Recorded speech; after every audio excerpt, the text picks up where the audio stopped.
ប្រិយមិត្តជាទីមេត្រីបន្ថែមលើសពីនេះខ្ញុំសូមជូនចំណាប់អារម្មណ៍របស់អ្នកទទួលបន្ទុកបោះពុម្ពសៀវភៅរៀនពីហ៊ុនសែនដើម្បីជោគជ័យគឺជាមូលដ្ឋានគ្រឹះដ៏សំខាន់ដែលមហាជននិងយុវជនគប្បីយកសម្ដេចតេជោជាគំរូវីរភាពសម្រាប់ដំណើរជីវិតសម្ដេចគឺជាមហាបុរសរដ្ឋដែលជាមរតកមនុស្សរស់ដ៏កម្រក្នុងលោកនេះពីកូនកសិករពីកូនសិស្សលោកសម្ដេចបានក្លាយជាអ្នកសង្គ្រោះប្រជាជនរំដោះប្រទេសជាតិពីរបបកាប់សម្លាប់ជាតិសាសន៍ឯងប៉ុលពតពិសេសធ្វើឲ្យកម្ពុជាមួយនេះរឹងមាំដល់បច្ចុប្បន្ន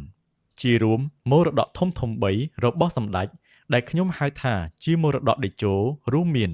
1. ជាបិតាស្ថាបនិកសន្តិភាពបង្រួបបង្រួមជាតិតាមនយោបាយឈ្នះឈ្នះ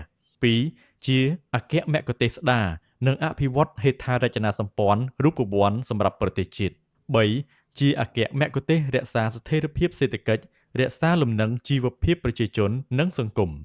ជាទីបញ្ចប់ខ្ញុំបាទសូមគោរពថ្លែងនូវកតញ្ញូដ៏ខ្ពង់ខ្ពស់បំផុតចំពោះសម្ដេចតេជោដែលបានប្រើជីវិតពន្ធរែកប្រជាជននិងប្រទេសជាតិគ្រប់ស្ថានភាព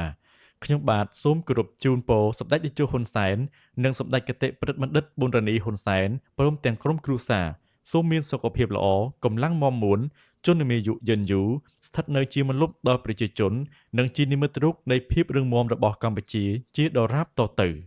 រាជធានីភ្នំពេញថ្ងៃទី14ខែកុម្ភៈឆ្នាំ2025អ្នកអង្គញាលីយូគៀ